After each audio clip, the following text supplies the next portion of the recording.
जय हिंद मित्रों। राष्ट्रीय कवि रामधारी सिंह दिनकर का एक कथन मुझे आज याद आ रहा है। वे कहते हैं कि रोटी के बाद किसी भी व्यक्ति के लिए जो सबसे महत्वपूर्ण चीज होती है वो उनकी संस्कृति होती है। आज हम बात करेंगे दौसा की संस्कृति की। दौसा डायमंड्स एंड डायलॉग्स कार्यक्रम में आज हम बात करेंगे दौसा की राजनीतिक संस्कृति के बारे में कि दौसा की राजनीतिक संस्कृति क्या रही, कैसी है और कैसे परवान चढ़ी। चूंकि इसको लेकर हमारे पास कोई फर्स्ट हैंड बहुत ज्यादा नॉलेज नहीं है, तो इसके लिए हम किसी विद्वान की सहायता लेंगे, उनके संदर्भों का जिक्र करेंगे और उनसे समझने का प्रयास करेंगे कि दौसा की राजनीतिक संस्कृति कैसे आगे बढ़ी, कैसे परवान चढ़ी, इसमें कौन कौन सहभागी रहे और कौन कौन बड़े बड़े माइलस्टोन कायम करते हुए दौसा को यहाँ तक पहुँचाने में कामयाब रहे। आज हम बात करेंगे दौसा की राजनीति को भली भांति समझने वाले, जानने वाले और अधिकार के साथ बोलने वाले बाबूजी विनोद बिहारी शर्मा जी से। विनोद बिहारी शर्मा जी का जिक्र किसी परिचय का मोहताज नहीं है, उनका नाम ही अपने आप में सबसे बड़ा जिक्र है। जैसे हम कहते हैं जो ही क्रिकेट का जिक्र आए तो हम सचिन तेंदुलकर कह देते हैं और फिर ये कहने की जरूरत नहीं है कि सचिन तेंदुलकर बहुत बड़े क्रिकेटर हैं, वो बैट्समैन हैं, कप्तान रहे हैं, इन सब बातों की कहने की जरूरत नहीं है। वैसे ही बिहारी जी शर्मा का जिक्र दौसा और आसपास के क्षेत्रों में यही महत्व रखता है, यही मायने रखता है। जब हम किसी भी संदर्भ में अधिकारिता की बात करते हैं, ज्ञान की बात करते हैं, जानकारी की बात करते हैं और शुद्ध सुचिता की बात करते हैं, तो बाबूजी विनोद बिहारी शर्मा जी का नाम सबसे ऊपर इस क्षेत्र में आता है। तो दौसा की राजनीतिक संस्कृति को समझने के लिए आइए चलते हैं और मिलते हैं पूर्व प्रधान और पूर्व चेयरमैन और राजनीति में बड़े अधिकार के साथ बोलने वाले, विचार रखने वाले और अपनी बात को बिना किसी लाग लपेट के सभी के सामने कहने वाले बाबूजी विनोद बिहारी शर्मा जी से।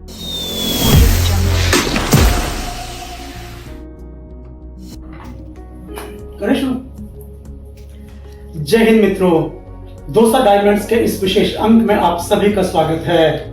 दौसा की राजनीति को समझने के लिए हम बहुत लंबे समय से प्रयास कर रहे थे और प्रयास कर रहे थे सिरे से समझने का, शुरू से समझने का। लेकिन शुरू से समझने के लिए हमें किसी ऐसे व्यक्ति या संस्था की आवश्यकता थी जो बड़े अधिकार के साथ, बड़े ज्ञान के साथ और बड़े संदर्भों के साथ अपनी बात को अधिकारिता के साथ रख सके। ऐसी तलाश हमारी समाप्त हुई बाबूजी विनोद बिहारी शर्मा जी पर जाकर। बाबूजी जिनका नाम लेते ही आपको यूं एहसास होता है जैसे आप किसी बरगद की सुखद छाया में बैठे हो। किसी बरगद के नीचे जब आप बैठते हैं तो आपको प्रशंसक का तो आशय होता ही है, यूं भी लगता है आप किसी की छाया में हैं और किसी के आशीर्वाद के तले हैं। बाबूजी से आज हम जानने और समझने का प्रयास करते हैं कि दौसा की राजनीति में क्या कुछ चल रहा है और कैसे दौसा की राजनीति का सफर अब तक यहाँ तक पहुंचा, कौन कौन लोग रहे जिन्होंने दौसा की राजनीति को प्रभावित किया और कैसे माइलस्टोन्स को पार करते हुए हम आज तक यहाँ तक पहुंचे। तो शुरू करते हैं राजनीतिक चर्चा का यह सफर। प्रणाम बाबू जी। इनफैक्ट ये कोई औपचारिक इंटरव्यू नहीं है, हमारा मूल उद्देश्य यही है क्योंकि हम सब लोग बाहर से आए हैं और हमें बहुत ज्यादा अधिकृत रूप से पता नहीं है कि दौसा में क्या कुछ हुआ, कौन कब बना, क्या परिदृश्य रहा, क्या क्या प्लस पॉइंट्स है, क्या परिस्थिति रही।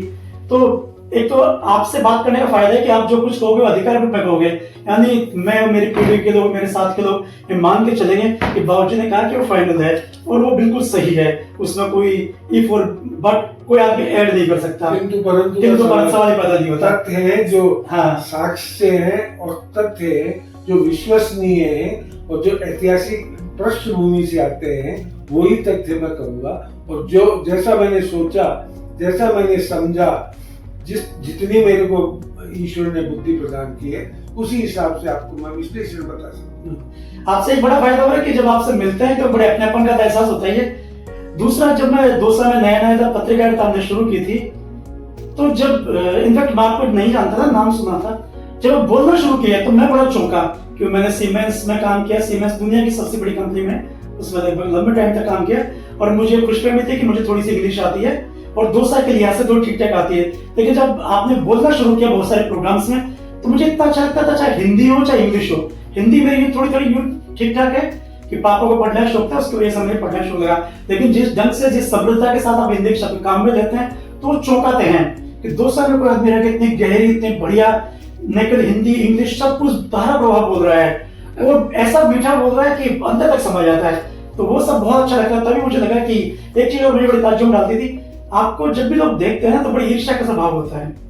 आपके प्रति लोगों की आंखों में निगाहों में जो आप उनके सामने जाते हैं, जो आदर भाव प्रकट होता है, वो बहुत कम लोगों के प्रति मैंने देखने को मिला है। जो लोग आपको कम भी जानते होंगे, वो भी जो एक आपको परिचय के लिए आपका नाम बताने की जरूरत नहीं है। दोस्तों में बड़ी खास बात है, बाबूजी बोलते, बाबूजी का मतलब विनोद बिहारी जी। ये लोगों का मेहरबानी है, प्रेम है, उनकी मेरे प्रति सहृदयता है, सहानुभूति है, कुछ भी कह सकते हैं, पर बहुत सारे शब्द हैं जो उस सेवा भाव है। इन सब कारणों से लोगों से मैंने कभी किसी से ईर्ष्या नहीं की, कभी किसी से कुछ मांगा नहीं, कभी किसी से कुछ लिया नहीं। जो कुछ बन पड़ता है, जितना कर सकते हैं उतना करते हैं। कोई आता है तो आदर दे देते हैं, प्रेम से बात कर लेते हैं, उसकी समस्या को सुन लेते हैं। समस्या को सुनना ही अपने आप एक समाधान। बिल्कुल सही बात। डॉक्टर परेशानी समझ लेता है, प्यार से मरीज ज्यादा ठीक हो जाता है। सबकी समस्याओं का समाधान तो संभव नहीं, बिल्कुल सही। वो तो सिर्फ ईश्वर के हाथ में। कोई भी नहीं कर सकता, कोई सरकार नहीं कर सकती, कोई डॉक्टर नहीं कर सकता, कोई मास्टर नहीं कर सकता, कोई नेता नहीं कर सकता, कोई वकील नहीं कर सकता। सबकी समस्याओं का समाधान तो है नहीं। समस्याएं तो आती रहती है, जाती रहती है, लेकिन आप प्रेम से अगर समस्या सुनते हो और उसके बारे में उसको सही सलाह देते हो या सही मार्गदर्शन देते हो, तो ये बहुत बड़ी बात है। इसलिए लोग बाग मेरे पास आते हैं। बिल्कुल सही है। आपने बात की, आपने कभी किसी उस लिया नहीं, न कुछ आशा करते हैं, कुछ लिया नहीं, लेकिन एक उदाहरण है, लोगों को एक शिकायत आपके प्रति। ये क्वेश्चन जो है वो मेरे कोर्स में नहीं था, मुझे पूछना ही था, लेकिन मेरे मन की भी टीस है, बीइंग ए डोसा वाला, डोसा के रेजिडेंट में भी, कि बाबूजी बहुत कुछ दे सकते थे डोसा को। आप में जो क्षमता है, आप में जो विद्वता है, आपकी आपसे प्रति जो लोग आशा करते हैं, आपकी जो रीच है, आपके प्रति लोगों का जो सम्मान भाव है, उसके बाद लोगों को लगता है कि बाबूजी बहुत कुछ डिलीवर कर सकते थे और बहुत सक्षम थे, लेकिन उन्होंने लौटा है नहीं लोगों को इतना सब कुछ। आप राजनीतिक परिदृश्य में जाके बहुत सेवा कर सकते थे, लोगों की इच्छाओं को पूरा कर सकते थे, विकास के नए सोपान कर सकते थे। तो वो एक कसक है, लोगों की शिकायत है। देखिए, ऐसा है कि हर चीज के लिए एक अपॉर्चुनिटी होती है, अवसर होता है, उसके लिए एक प्लेटफॉर्म चाहिए। प्लेटफॉर्म के बिना कुछ नहीं हो सकता। ये एग्जैक्टली बिल्कुल। आप सेवा की बात करो, एक तो आप कहीं से निर्वाचित प्रतिनिधि हो या आप निर्वाचित प्रतिनिधि नहीं हो, तो आप में सेवा की भावना तो है। आप रोज अस्पताल में जाकर के कितने लोगों के पांव दबा सकते हैं? मैं क्वेश्चन करता हूँ। आप अपने माँ बाप के पांव दबा, तो यही बहुत बड़ी बात है, संभव है। लेकिन अगर आपको प्लेटफॉर्म मिलता है और अवसर मिलता है, तो उसमें सेवा में और गुड्स डिलीवर करने में कभी कोई कोताही नहीं बनेगी। ये मेरा एक मोटा सा सिद्धांत। मैं यहाँ कृषि उपज मंडी का चेयरमैन रहा, बहुत कम उम्र में बन गया था। मैंने सबसे पहला आदमी ये था कि मांगनी मंडी से और यहाँ का प्रस्ताव भेजा, जहाँ पर अब नई मंडी बनी। हाँ, इस जमीन के बारे में बात की, लेकिन वो टर्म पूरा होते होते वो, लेकिन उसकी शुरुआत के बीज जो थे वो मेरे समय में ढाले गए।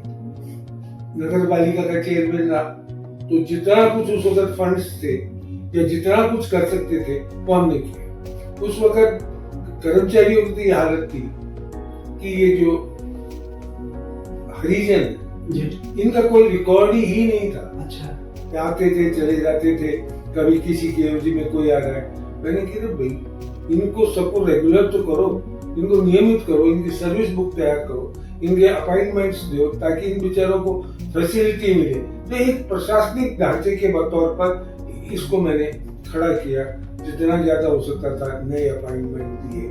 जो भी उस वक्त का दौर था उसके अंतर्गत हमने फेरो कवर, सड़कें, जितना हमारे पास फंड्स ही नहीं हुआ करते थे। हमको तो नगर पालिका चलाने के लिए चुंगी पे निर्भर करना पड़ता था। हर संडे को मीटिंग करनी पड़ती थी कि नजराना आएगा तो तनख्वाह बटेगी, नजराना आएगा तो सफाई की व्यवस्था होगी, नजराना और कुछ पैसा कहीं से आएगा तो फिर हम कोई सड़क की या फेरो कवर की ये काम कर पाएंगे। लेकिन उसमें भी पहले मैं एक दावे के साथ कर सकता हूँ, मेरी उत्कट इच्छा थी और मैंने जी जान से उस काम को किया। उसके बाद मैं प्रधान जी। कौन से सन की बात है? मैं प्रधान बना 1981 दिसंबर और 88 जुलाई तक मैं प्रधान बना। 8 साल लगभग। 7 साल।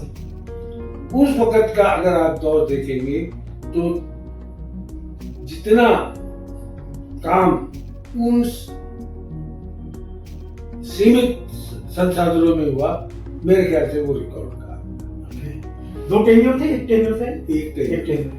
उस टेन्योर में मेरा एक नया सोच था कि खेत का पानी खेत में रहे, गांव का पानी गांव में रहे, तो मैं एनीकट्स का सोच रहा। सबसे पहले सूरजपुरा जो आज बांध में बांध है, ये एनीकट हमने बनवाया था 1 लाख रुपए की लागत।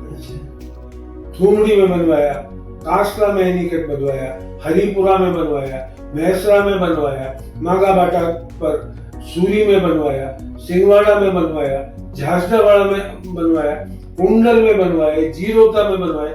मैंने एक नया सोच दिया था कि क्योंकि जिस खेत का पानी खेत में रहे और गांव का पानी गांव में रहे, क्योंकि जिस स्पीड से जल स्तर गिरता जा रहा था उस वक्त भी ये लड़ने लगा था कि जल स्तर गिरेगा। तो जल स्तर को रोकने का एक ही साधन था कि एनीकट्स बनाए जाए ताकि पानी रुके। इसके 3 फायदे थे। पहला, कांसला का एनीकट और थूमड़ी का एनीकट, कुछ एनीकट तो इसलिए बनाए गए थे कि भूमि का कटाव रुके। भूमि का कटाव रुकेगा तो नहीं तो नाले ही नाले हो जाते, तो उससे कटाव होगा। उसके साथ ही उसमें जो जमीन एनीकट के लेवल पर आकर के मिट्टी जमा होगी तो खेती होगी, जमीन होगी। और तीसरा सबसे बड़ा फायदा था कि उस इलाके का जल स्तर ऊंचा उठे। तो ये तीनों उद्देश्यों को लेकर के मैंने एनीकट्स की योजना बनाई। मैंने सड़कों का, ये आप देखते हो आज तो डाबर सड़कें, आप पूछ लीजिए, नांगल से लवान, सैतल से कुंडल, चाहे वो पापड़दा की सड़क हो, चाहे छाड़ा की सड़क हो, चाहे उस वक्त गोठड़ा मेन रोड से गोठड़ा तक और मेन रोड से बलियाना तक की सड़क। कोई प्रावधान नहीं था पंचायत समिति को डामर की रोड बना सके, लेकिन हमने हिम्मत करके वो सड़कों का काम भी किया। और स्कूलों का काम तो हमने बेतहाश किया था। खूब सारे स्कूल खोले, खूब उनकी बिल्डिंग्स बनवाई, माडा में बनवाई, एनआरईपी में बनवाई, जहां से भी जो फंड अवेलेबल हुआ वो बनवाया। भंडारी में मैंने धानिया का बंद को ठीक कराया, धीर सागर को ठीक कराया, जो भी आ गया वो। और आप बड़ी बड़ी बिल्डिंग देख सकते हो, आप बंडाना के हाई स्कूल की building, senior secondary school, Nangal बैसी की, और बिल्डिंगें तो हर पंचायत समिति में हमने किसी भी योजना के तहत, चाहे माडा हो, चाहे एनआरईपी हो, और चाहे कहीं से कोई फंड आया हो, अकाल राहत हो, हमने एक स्कीम चलाई कि 10% गांव वाले दीजिएगा, 90% हम देंगे। उसके तहत भी हमने बहुत सारे काम किए। और ईश्वर की कृपा से उस वक्त पंचायत समिति को पोस्टिंग के अधिकार थे, तो जितने भी बच्चे एसटीसी बीएड थे, मेरे ख्याल से उस वक्त कोई भी बेरोजगार वो दुर्भाग्यशाली ही रहा होगा, नहीं हमने सबको जॉब भी देने की कोशिश की। बहुत सिलाई की मशीनें बांटी, ट्राइसम योजना चलाई, स्काइप की योजना चलाई, तो ढेरों नए नए आयाम स्थापित किए। परिवार नियोजन की हमने बड़ा प्रचार किया। हम राजस्थान में विकास के लिहाज से उस जमाने में प्रथम पंचायत समिति होने का गौरव भी प्राप्त किया, और हमको अवार्ड मिला प्रथम पंचायत समिति होने का। स्टेट लेवल पर, डिस्ट्रिक्ट तो जयपुर था इसलिए सवाल ही नहीं, स्टेट लेवल पर हम प्रथम थे। दौसा पंचायत समिति बहुत बड़ी पंचायत समिति हुआ करती थी। मैं तो उस वक्त लवान पंचायत समिति थी और मैं नांगल पंचायत समिति। उस वक्त हमारे यहाँ 45 पंचायतें हुआ करती थी, जो बाद में चल के 53 हो गई, और अब पता नहीं कितनी हो गई है। अब तो छोटी छोटी सी पंचायत समितियां हो गई।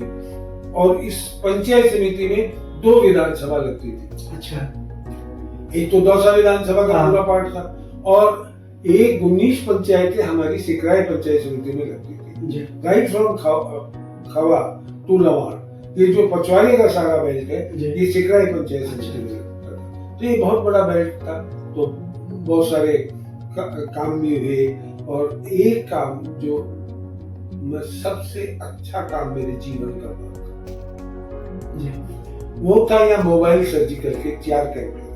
अच्छा, और उसमें हजारों लोगों का तो इलाज हुआ, और सैकड़ों 700, 600, 700, 600 लोगों का आंखों का ही ऑपरेशन नहीं हुआ, बल्कि सब बीमारियों का ऑपरेशन।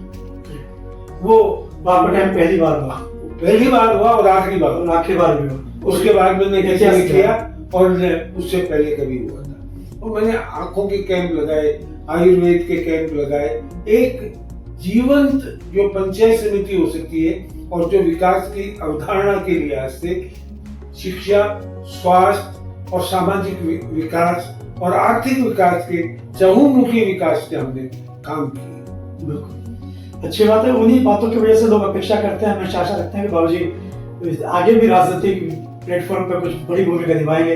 हर बार जब भी चुनाव आते हैं तो पता नहीं आप तक कितनी बातें आती है, लोग आपस में जिक्र जरूर करते हैं और यह भी मान के चलते हैं कि जो बड़ा नाम है, जो निर्विवाद नाम है, बेदाग नाम है, वो बाबूजी का नाम है। किस रूप में लेते हैं आप लोगों की आशाओं को? देखिए, सीधी सी बात है, वही अवसर की बात आ जाती है, प्लेटफॉर्म की बात आ जाती है, नेताओं की इच्छा की बात आ जाती है। पब्लिक तो तभी मतदान करेगी ना जब आपके पास पार्टी का सीट हो। हाँ, लेकिन बीच में नंदलाल बंसीवाल जी निर्दलीय भी लड़े हैं और भी क्या उदाहरण रहे हैं। निर्दलीय का क्या रिजल्ट था? एक बार तो विधायक रहे वो परिस्थितियां थी। हाँ और एक मैं पहले कांग्रेस से कमिटेड रहा। हाँ कांग्रेस से मैं 19 साल की उम्र से कांग्रेस से सक्रिय कांग्रेस से जुड़ा। हालांकि मेरा बैकग्राउंड कांग्रेस ही था, इसलिए विचारधारा भी कांग्रेस। उसके बाद में मैं जिला युवा कांग्रेस का अध्यक्ष रहा जयपुर जिले के जिला युवा कांग्रेस के अध्यक्ष। उसके बाद में मैं यहाँ ब्लॉक कांग्रेस में बहुत पदों पर रहा, जिला कांग्रेस कार्य समिति का मेंबर रहा, प्रदेश कांग्रेस कार्य समिति का मेंबर रहा, प्रदेश कांग्रेस कार्य समिति का सेक्रेटरी रहा। तो बहुत सारे पद संगठन में मिलते हैं। दौसा विधानसभा क्षेत्र सन 67 से लेकर के 1967 के इलेक्शन से लेकर के 2008 तक आरक्षित रहे।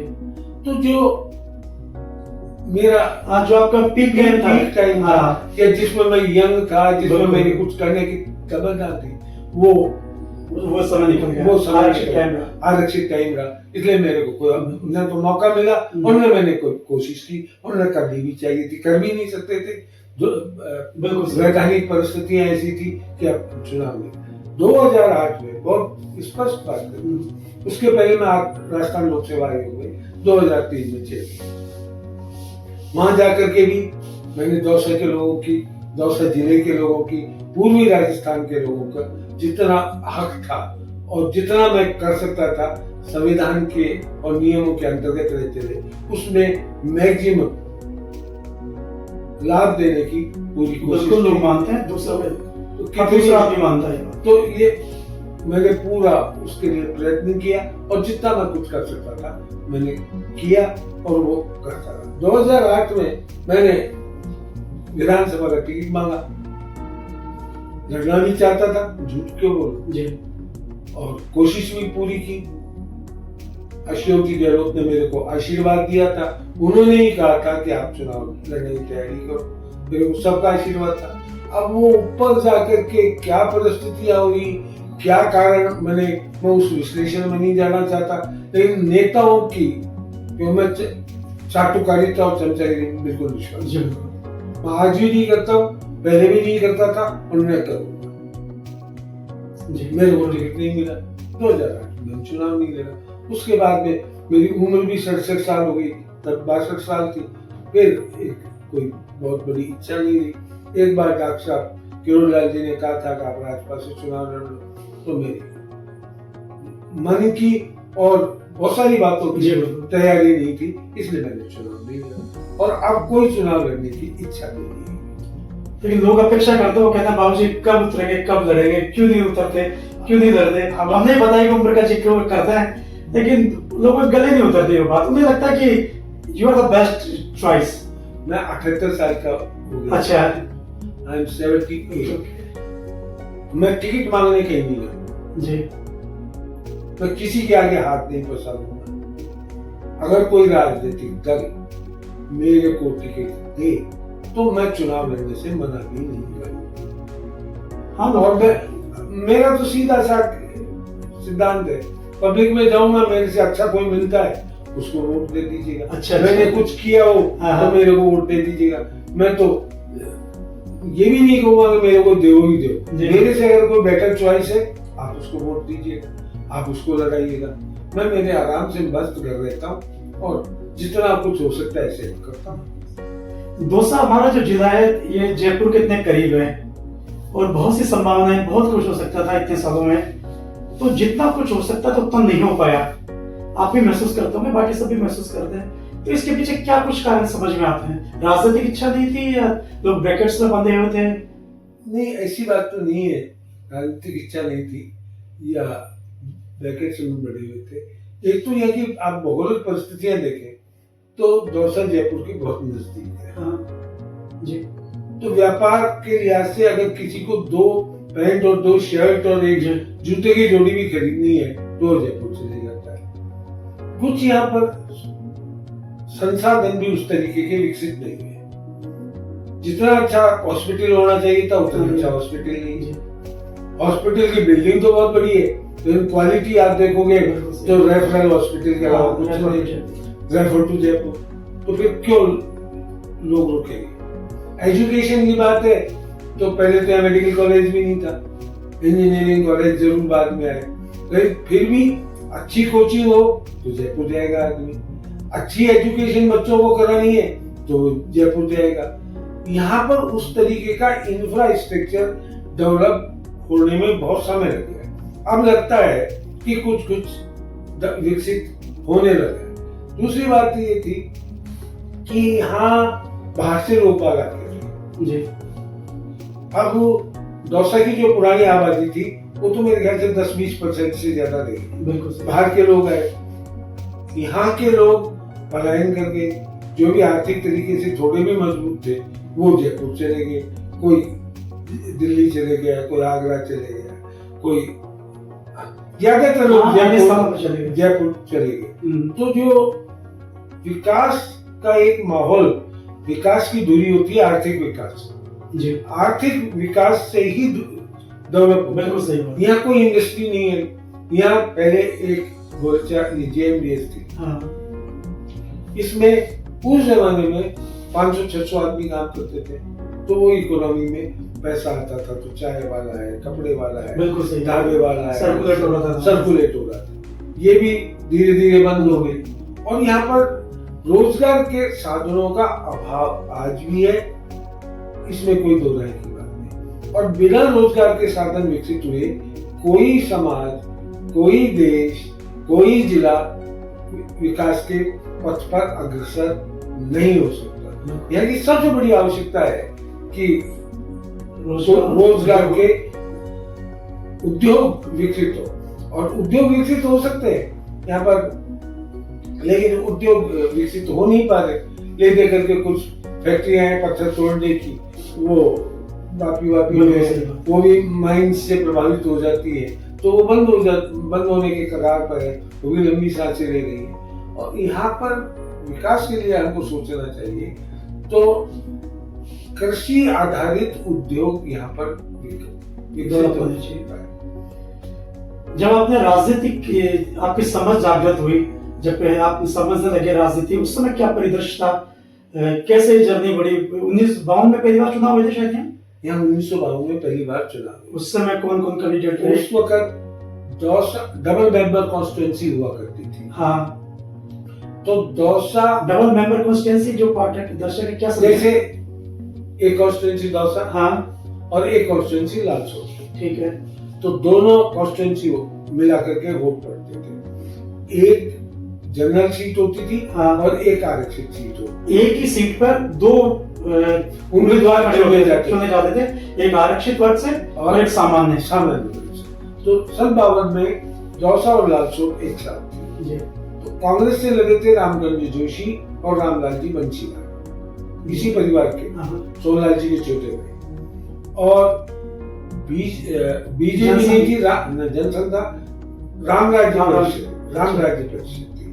रामराज्य परिषद से ठाकुर साहब भंडारे, राव कुबेर सिंह और एक माधव लाल खटी जयपुर के थे, वो लगे थे। और सन 52 में कांग्रेस दोनों सीटें जीती। जी उस वक्त पार्लियामेंट के चुनाव भी वन नेशन वन इलेक्शन हाँ। की बात थी, तो पार्लियामेंट का चुनाव भी साथ साथ था। तो जोशी जी पार्लियामेंट का चुनाव भी लड़े थे। अच्छा उनके खिलाफ सोवनमल गोलेचा पार्लियामेंट का चुनाव लड़ा था। तो जोशी जी चुनाव जीत गए, पार्लियामेंट भी जीत गए और असेंबली भी जीत हाँ दोनों जी गए। पार्लियामेंट की सीट इन्होंने खाली कर दी। ठीक है। फिर यहाँ राज बहादुर जी लड़े, अच्छा बाई इलेक्शन हुए। बाई इलेक्शन हुआ और राज बहादुर जी चुनाव जीते। वो 57 तक दौसा के से एमपी भी रहे और केंद्र सरकार में उप मंत्री भी रहे। और ये पोस्ट एंड टेलीग्राफ जो आप देख रहे हो बिल्डिंग, ये उनकी ही देन है।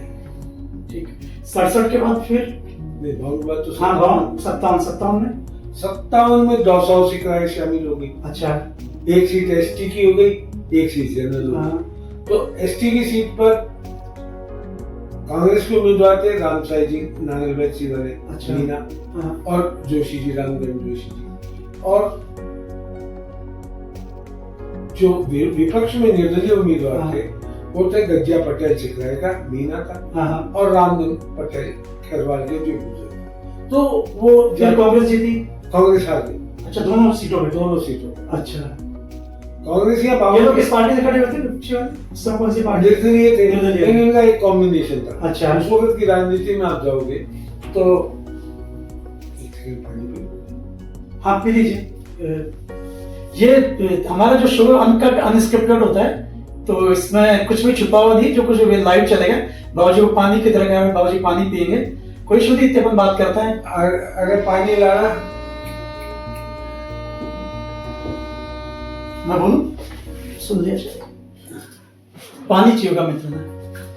हमारी आपकी गुफ्तगू और वार्तालाप यूं चालू रहेगा कि उद्देश्य यही है कि जो राजनीतिक एक गैप है बीच में, जो हम समझ नहीं पाते हैं कि 1952 में क्या हुआ था, 57 में क्या हुआ था। इनफैक्ट उन लोगों के नाम भी हमें नहीं पता। हम जब भी कहीं खड़े होते हैं किसी चाय पे या किसी मंच पे या माइक के सामने, तो लंबी लंबी बातें करते हैं, बड़े बड़े दावे कर देते हैं। वस्तु स्थिति बेसिक्स हमें पता ही नहीं होती। हमें ये पता ही नहीं होता कौन लोग हैं जिन्होंने ये आधार खड़ा किया, ये ढांचा खड़ा किया, कौन लोग हैं जो हमारी इस यात्रा में, जो प्रजातंत्र की यात्रा चली है उसमें हमारे सहभागी रहे हैं, उसी यात्रा के सारथी और साथी बने हैं। बाबूजी के पास आने का उद्देश्य यही है कि हम उन मील के पत्रों को जान सके, समझ सके, उनके योगदान को अंगीकार कर सकते हुए और उन्हें समझते हुए पूरे 200 विधानसभा लोकसभा के परिदृश्य को समझ सके, ताकि हम आगे जब कभी बात करें, किसी को बताएं, किसी को रेफरेंस दें, तो थोड़ी सी अधिकारिता हमारे भाव में आ जाए और थोड़ी सी समझ हमारी विकसित हो।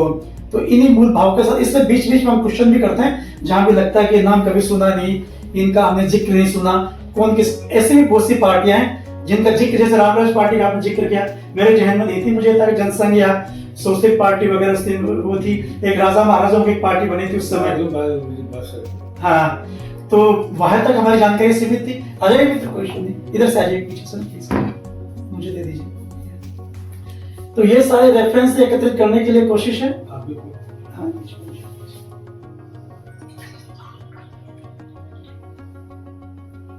और बावजूद से बढ़िया, मैंने पहले ही बताया इंट्रो में, ज्यादा रेफरेंस कोई दे नहीं सकता जिन पर यकीन भी कर सके और बड़े अधिकार के साथ आप लोग तक इंफॉर्मेशन पहुंचा सके। मैं भी पानी पी लेता हूं।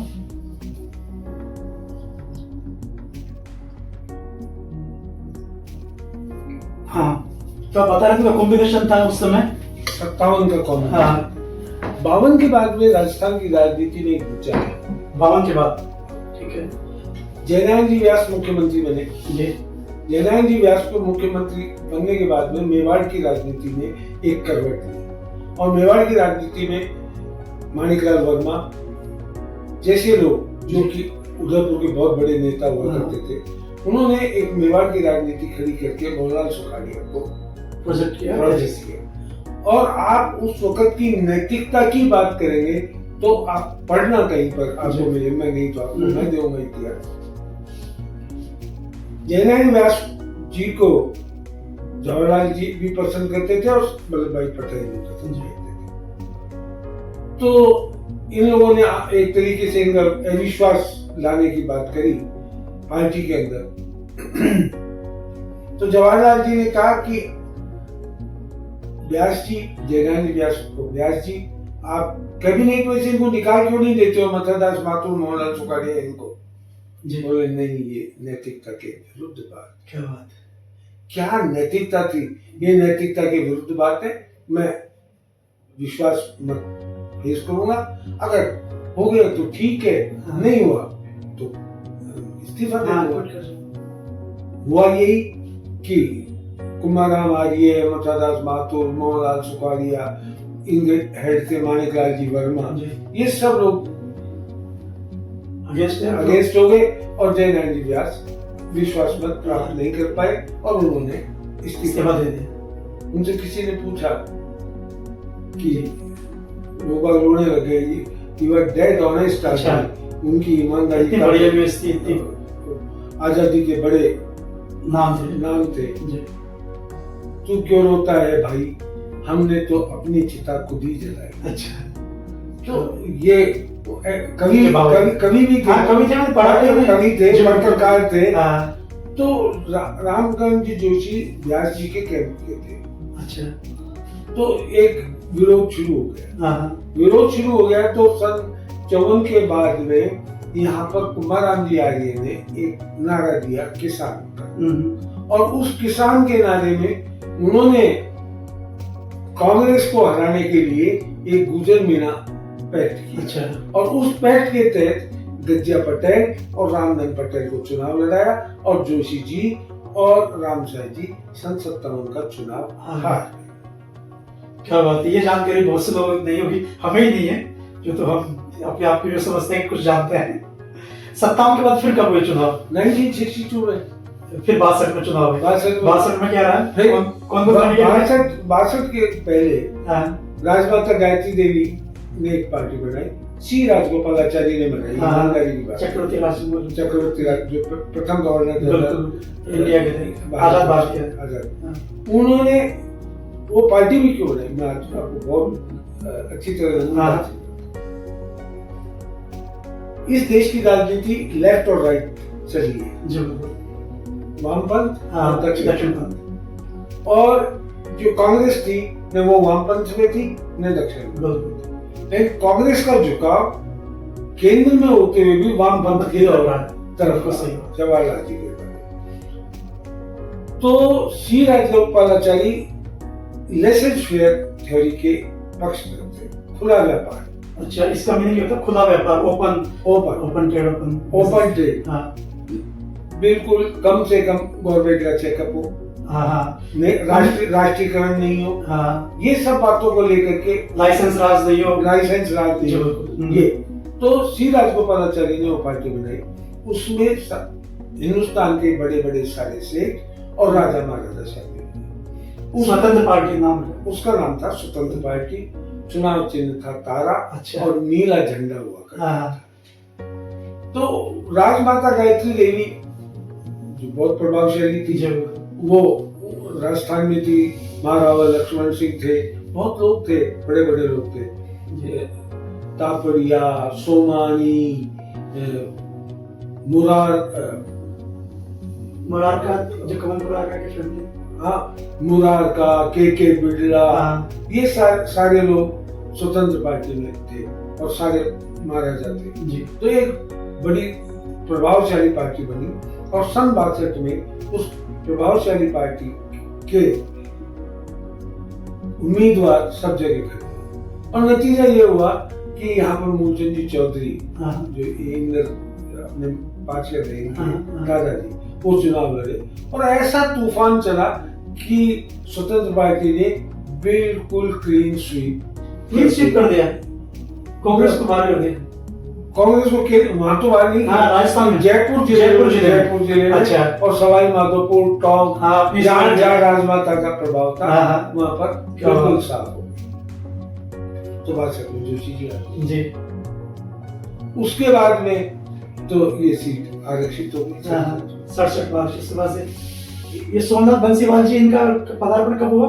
कब हुआ? इनका तो 80 के बाद। तो उसके बाद से कौन जीतते रहे यहाँ पे? 67 में या नुआराम राजौरिया जी जीते, स्वतंत्र पार्टी के थे। ठीक है। जब भी स्वतंत्र पार्टी का प्रभाव था और रामलाल बंसीवाल चुनाव हार गए, सोनलाल जी के छोटे भाई। 72 में मूलचंद जी सामरिया स्वतंत्र पार्टी के थे, जी वो चुनाव जीत गए और रामलाल बंसीवाल आ गए। 77 में भी मूलचंद जी सामरिया चुनाव जीते और रामलाल बंसीवाल चुनाव आ गए। 80 में सोमलाल जी बंसीवाल आ गए यहाँ पर, आ गए नहीं जीते तब से बीजेपी का वो हो गया एक तरीके से अपोजिशन तो 50 तब से चली रही, तब से अपोजिशन से चले आ रही। 80 में सोमलाल जी बंसीवाल जीत गए। दुर्भाग्यवश वो उनकी जल्दी मृत्यु हो गई तो उपचुनाव हुआ, उसमें उनका बेटा राधेश्याम बंसीवाल बीजेपी जीत गए। फिर 85 में भूधरमल वर्मा जीत गया। उसके बाद में फिर कांग्रेस ने जीती। फिर 2008 में बीएसपी चुनाव जीत गई जब जनरल हुई तो, क्योंकि रामावतार चौधरी और बाबूलाल जी शर्मा और मुरारीलाल जी, फिर वो जातिवाद का दौर चल गया।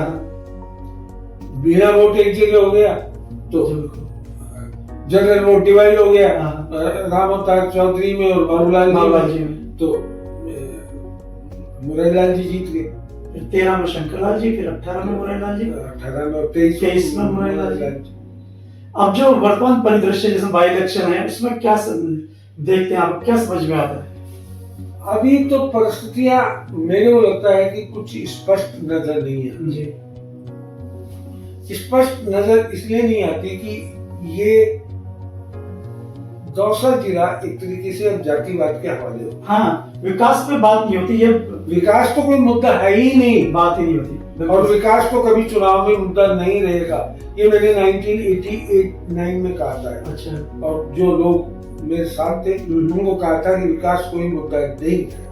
कुछ सरपंच ऐसे थे जिन्होंने बहुत विकास कराया और ईमानदार भी थे, कुछ सरपंच ऐसे थे जिन्होंने नहीं काम किया, लेकिन वो जिन्होंने नहीं किया वो चुनाव जीते और जिन्होंने किया वो चुनाव आ रहे। तो मैंने कहा विकास तो कोई मुद्दा ही नहीं, इस देश में विकास का भी मुद्दा नहीं हो सकता। इस देश में तो जाति, धर्म, गोत्र, आपका व्यवहार, आपके संबंध, आप फायदा नुकसान, निजी फायदे नुकसान, इससे लोग प्रभावित होते हैं। विकास तो कोई मुद्दा नहीं है, मैं विकास को मुद्दा मानने को तैयार ही नहीं। विकास ही मुद्दा होता तो सन 52 के बाद में रामगढ़ जी जोशी पहले आदमी थे जो बिजली और नल लाए थे, फिर 57 में क्यों चुनाव आ गए? 200 विधानसभा ज्यादातर विपक्ष के पास वही रही है, विपक्ष के कांग्रेस के पास तो बहुत कम रही है, बहुत कम रही। आपको कभी जब आप अकेले में बैठते हैं या शीशा देखते हैं या मित्रों से चर्चा होती है या बहुत क्लोज लोगों से आप बात करते हैं, आत्ममंथन करते हैं, कभी लगता है कि और भी कुछ बहुत कुछ हो सकता था, आपकी भूमिका सीमित रही उसमें, चाहे कारण कुछ भी रहा हो, लेकिन लगता है कभी ऐसा है कि जितना मैं कर सकता था, जितनी मेरे में क्षमता और योग्यता थी मैंने किया है, इसलिए मैं जीवन से ही बहुत संतुष्ट हूँ। जिस लेवल की विद्वता आपकी है, आपका कंट्रोल है, अधिकार है हिंदी और इंग्लिश में, जिस निष्ठा और जिस नफासत के साथ आप बात करते हैं, ये नॉलेज है सब कुछ, तो लोग अपेक्षा करते हैं ऐसा आदमी अगर सार्वजनिक जीवन में और ज्यादा सक्रिय रहता, पॉलिटिकल परिदृश्य में किसी अधिक सफल के साथ रहते हैं। एक बात बताऊं, मैं 20 पॉइंट प्रोग्राम का वाइस प्रेसिडेंट था, बहुत छोटी पोस्ट होती थी, लेकिन मैंने उसको भी पहचान दिला दी थी, सूत्री कार्यक्रम का उपाध्यक्ष किया। जी जी। क्वेश्चन ये नहीं है कि, और मैं तो आज भी जितना होता है कर सकता हूँ और करता हूँ, कोशिश करता हूँ लोगों की मदद की, लेकिन अब ये बड़े मुद्दे, मैं ईआरसीपी के मुद्दे में डॉक्टर किरोड़लाल जी के साथ रहा था, मेरे कोई डर नहीं लगता था पार्टी का, क्योंकि मैं मानता हूँ कि अगर ईआरसीपी का मुद्दा नहीं उठता, जो सबसे पहले डॉक्टर किरोड़लाल जी, तो आज जिस उत्कर्ष पर और जिस स्थिति में पहुंच गया है कि आज लागू हो गई ईआरसीपी, वक्त लगेगा, बहुत बड़ा प्रोजेक्ट है, लेकिन अगर हमको गांव का विकास करना है, ग्रामीण विकास करना है, क्षेत्र का विकास करना है, तो ईआरसीपी बहुत जरूरी है। क्यों? मेरी तो थ्योरी है कि अगर किसान की आर्थिक स्थिति मजबूत होती है, गांव की आर्थिक स्थिति मजबूत होती है, गांव का विकास होता है, तो अच्छे से अच्छा स्कूल गांव में चले जाएगा, अच्छे से अच्छा अस्पताल चले जाएगा, जेब में पैसा होगा तो इलाज करा लेंगे, जेब में पैसा होगा तो बढ़िया शिक्षा दिलाएंगे, फिर मुद्दा यही आता है कि लोगों की आय बढ़नी चाहिए, लोगों को रोजगार उपलब्ध होने चाहिए। जब रोजगार और आय उपलब्ध होगी तो प्यासा कुएं के पास नहीं जाएगा, कुआं प्यासे के पास चलेगा। नहीं, वो से एक क्वेश्चन थोड़ा सा अजीब आपको हो सकता है, कम अच्छा लगे। आपकी बात सारी बात सही है, आपने सार्वजनिक जीवन जिए, आप सक्षम थे, आपका अधिकार थे, लोग आपकी बात मानते हैं, रेस्पेक्ट करते हैं, आपकी बात को आसानी से नहीं टालता है। तो आपने अपनी तरफ से क्या प्रयास किए इन सब चीजों को कराने के लिए? मैंने किया। आप मैं प्रधान रहता नहीं, हाँ, जब तो किए, बाकी जब नहीं रहे उसके बावजूद। ERCP में डॉक्टर किरोला जी के साथ रहा। हाँ, अच्छा, उसको मुद्दे को अपने आगे बढ़वाया, हमने आगे बढ़ाए और आज भी। और पानी की समस्या के लिए भी बात करते रहते हैं। पानी की समस्या आज तक सॉल्व नहीं हुई है, जो कि बहुत जरूरी है। बिल्कुल, दूसरा में बड़ी परेशानी इसकी। और जब भी मैंने अशोक जी गहलोत से इंडस्ट्रियलाइजेशन की बात की, और मैं आपको बताऊं, जब हरि सिंह जी महुआ की मूर्ति का अनावरण हुआ था, आज अशोक जी गहलोत के पास था, और मैंने उस वक्त भी जो चर्चा हुई वो लाइव टेलीकास्ट हुई थी, और मैंने उद्योगों की दौसा के लिए बात की थी। अब क्या बात करें, कुछ बातें ऐसी है जो नहीं करें। कई इंडस्ट्रीज का यहाँ पर शिलान्यास हो गया, लेकिन वो क्रियान्वयन नहीं हुआ। हाँ, कॉरिडोर बना, डिक्लेयर हुआ, लेकिन आगे कुछ नहीं हुआ, काम नहीं हुआ। वो चलिए, कुछ बातें अच्छी हैं जिनको अपन चर्चा नहीं करें तो जी बहुत अच्छी बात है। बाबूजी रहे यहाँ पर 68 से, बाबूजी दादी का पानी लाए यहाँ पर। ये कॉलेज जो है वो बाबूजी के लिए, बाबूजी ने यहाँ पर लोग बहुत पसंद होते थे, शटल ट्रेन चलवाई। हाँ, वो लगातार, और वो विकास का दौर नहीं था। बिल्कुल, विकास का दौर तो बाद में शुरू हुआ है। बिल्कुल सही। विकास का दौर तो बाद में शुरू हुआ है, पहले तो संसाधन ही नहीं थे। और ठीक है, देश आजाद हुआ तो बिल्कुल गरीबी, हाँ, उस समय कोई इंफ्रास्ट्रक्चर नहीं था, बेसिक जरूरतें ज्यादा थी। उस जमाने में तो कोई सड़क 5 किलोमीटर की भी बन जाती थी तो बहुत बड़ी बात होती थी कि ये सड़क कैसे सैंक्शन, बिजली आई तो कैसे नहीं। ये सारा पचौरा बाबूजी ने बिजली का सैंक्शन कराया था सन 72 से 77 के बीच में। जी, आप जो पढ़ने का शौक आपको? हाँ, पढ़ने। तो आपकी जो पढ़ाई, आपकी बातों में आप बोलते हैं उसमें पता चलता है। तो पापा से मिले संस्कार पढ़ाई के, उनको भी शौक था पढ़ने का, वो प्रेरित करते थे, या आपकी खुद की इच्छा थी? मेरी तो खुद की इच्छा थी, पापा से तो कोई संस्कार। अच्छा, पढ़ाई से उनकी तरफ से वो नहीं था। और सारी पढ़ाई यही हुई, दौसा ही? नहीं, मैंने 10th दौसा से पास किया। हाँ, उसके बाद मैं जयपुर चले गए। मैंने इंटर जयपुर से किया, BCom जयपुर से किया, राजस्थान यूनिवर्सिटी से। उसके बाद प्रैक्टिस की यहीं पे, फिर सार्वजनिक जीवन में आप आगे जन सेवा करते हैं। अभी इन दिनों नया ट्रेंड देखने को मिल रहा है दौसा में, बहुत लंबा तो नहीं होगा, परेशान तो नहीं हो रहे?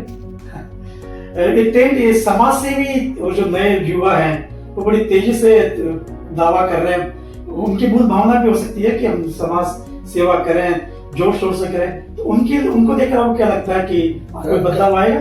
नहीं, पहले तो समाज सेवा करें, मेरी उनके साथ शुभकामनाएं। हाँ। और जनता पसंद करे और पार्टियां पसंद करें तो चुनाव लड़ें। जो समाज सेवा करेगा वो आगे बढ़ेगा, और समाज सेवा से कम खुद का मन तो साफ होता है, एक आत्मविश्वास मिलता है, आत्मबल मिलता है, और भगवान की घर जवाब देने को मौका तो मिलेगा। बिल्कुल सही बात है। तो दौसा को लेकर, जैसे मैं भी सोचता हूँ, तो मुझे लगता है हमारे दौसा में ये होना चाहिए। आपका कोई सपना है दौसा को लेकर? दौसा को लेकर तो बहुत बड़ा सपना तो ये है कि अगर जल्दी से जल्दी तो ERCP है, और वो सिंचाई के लिए भी है, ताकि यहाँ का किसान समृद्ध हो, और किसान समृद्ध होगा तो अपने आप समृद्धि आएगी। गंगानगर हनुमानगढ़ में क्यों समृद्धि है? बिल्कुल सही बात। पानी और पेयजल की और पानी की व्यवस्था हो तो water based industries, chemical based industries यहाँ पर डेवलप हो सकती है, तो लोगों को रोजगार मिलेगा, भागने का मौका नहीं मिलेगा, यहाँ से पलायन नहीं करेंगे। पलायन करते हैं तो बहुत सारी समस्याएं पैदा होती है, शहरों की समस्याएं पैदा होती है, शहरीकरण होता है, सामाजिक प्रदूषण होता है, आर्थिक प्रदूषण होता है, स्वास्थ्य का प्रदूषण होता है, सारे प्रदूषण। वो अगर, ये बहुत बड़ी बात है, अगर हम इस देश को विकसित करना चाहते हैं तो हमको गाँवों को मजबूत करना पड़ेगा। छोटे शहरों को मजबूत करना पड़ेगा। आपकी सारी बातों का केंद्र बिंदु गांव पे आता है। वो आपकी मूल धारणा वो बिल्कुल सही धारणा है कि अगर गांव विकसित होगा, गांव में पैसा आएगा, समृद्धता आएगी, तो देश अपने आप ही आगे बढ़ेगा। तो नई पीढ़ी के बच्चे आप राजनीतिक में समझते सारी बातें और बड़ा समृद्ध भी हो सकता। असल में नई पीढ़ी के बच्चों को पहले तो सोच डेवलप करना चाहिए। हाँ, मैं ये मानता हूँ कि आज की राजनीति में सबसे बड़ा अभाव है सोच का। जी बिल्कुल। और सोच के बिना राजनीति नहीं होती। आप चुनाव जीत सकते हो, जी बिल्कुल सही बात। चुनाव तो परिस्थितियां जिताती हैं, हराती हैं। हाँ बिल्कुल सही बात, सीधी सी बात। जी बिल्कुल। लेकिन अगर आपका सोच नहीं है तो आप बहुत अच्छे नेता नहीं बन सकते। हाँ, नेता नहीं बन सकते, नागरिक नहीं बन सकते।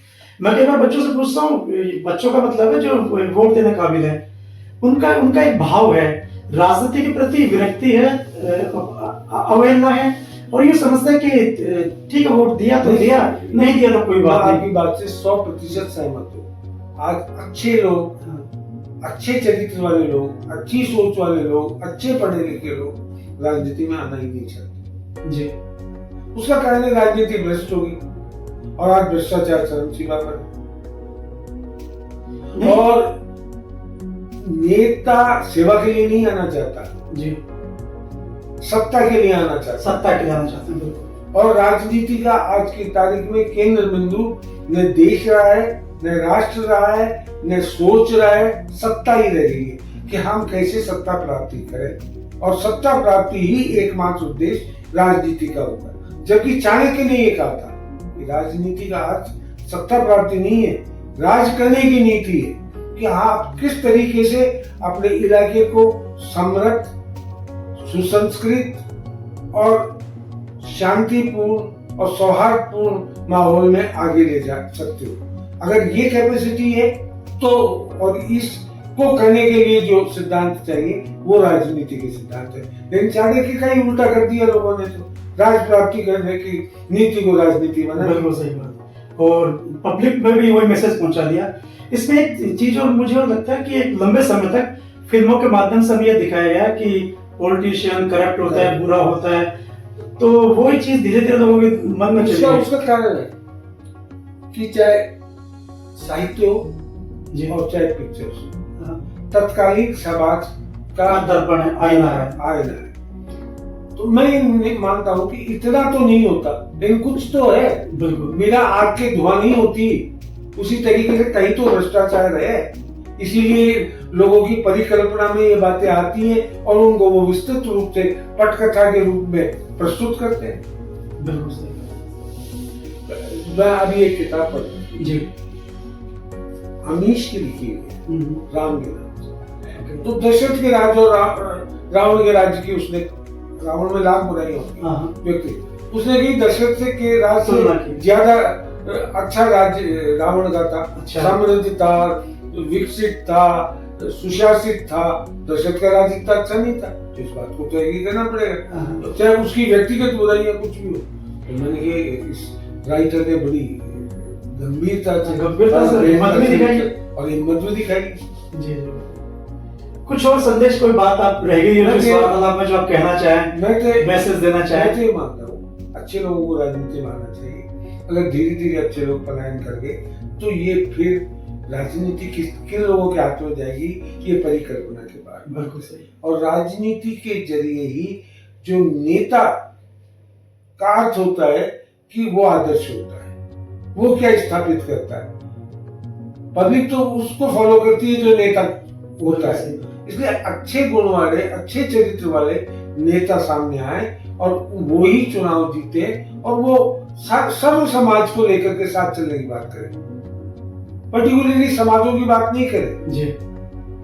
सारे सब। और गरीब को ऊंचा उठाना है तो सभी गरीबों को उठाना है जी। उसमें जाति कहां से घुसा देते हैं लोग बात।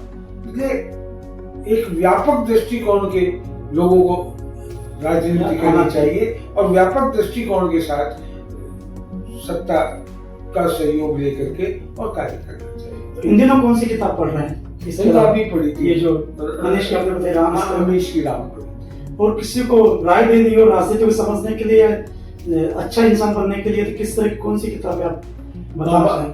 महाभारत से कोई अच्छी किताब नहीं है, अगर पढ़ो तो नहीं। अगर आप लेकिन वो धारणा है ना कि महाभारत पढ़ने से आदमी थोड़ा सा नरेंद्र कोहली की महासमर पढ़ो। हाँ, महासमर का पूरा वो है 6 वॉल्यूम पढ़ी है नरेंद्र मोदी जी की।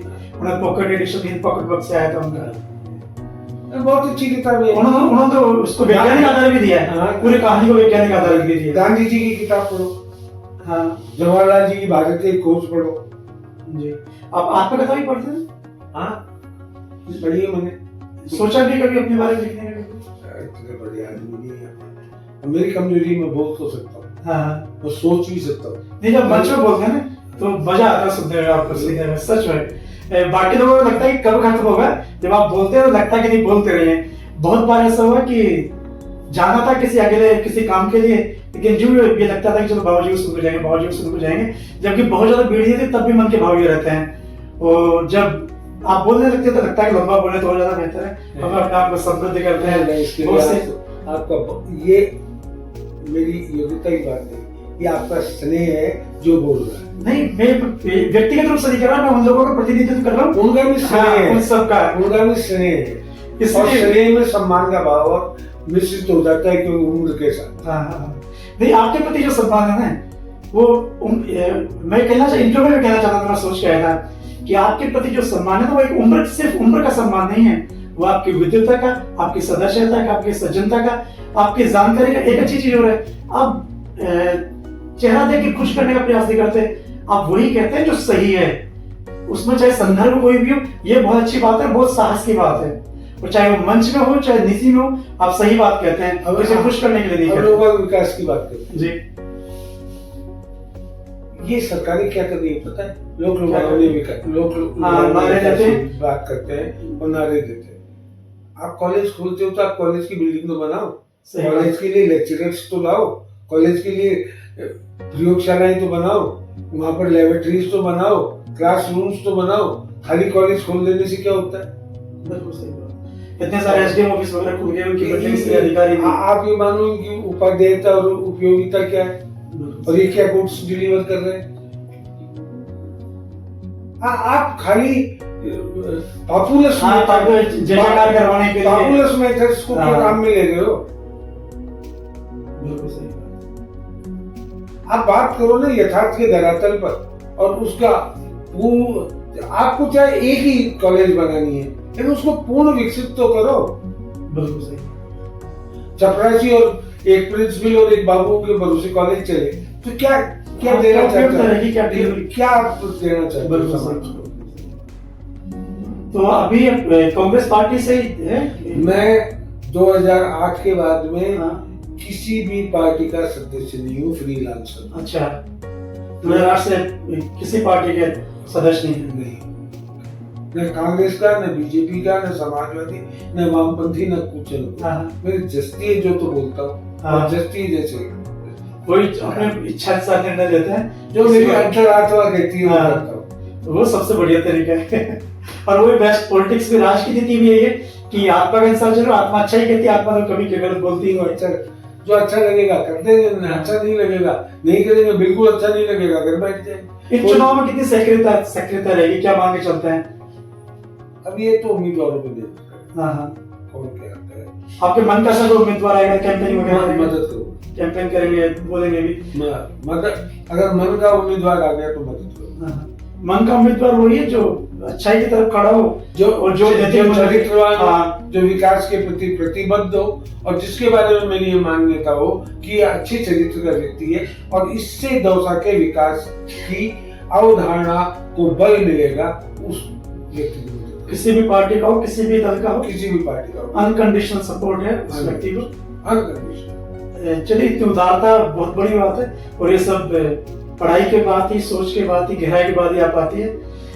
तो ये हमारी वार्तालाप का हिस्सा था विनोद बिहारी जी, बाबूजी, जिनके प्रति श्रद्धा भाव आपने मेरे शब्दों में नोट किया होगा, मेरी बातों में नोट किया होगा, मेरी आंखों में नोट किया होगा। वार्तालाप जिस दिशा में चला, इतनी गंभीरता से चला, उसमें नोट किया होगा।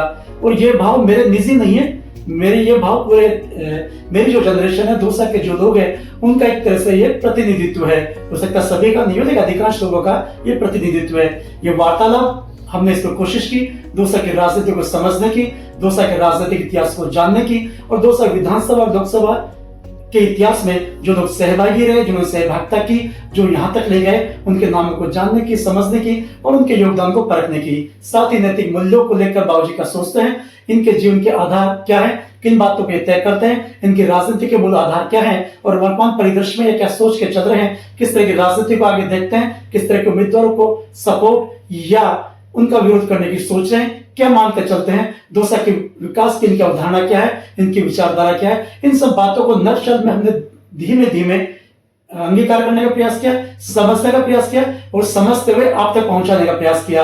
आशा है वार्तालाप का हिस्सा लाभकारी होगा, आप लोगों के लिए काम का होगा। इन्हीं बातों के साथ बाबूजी का आशीर्वाद लेता हुआ मैं सुनील सत्यवादी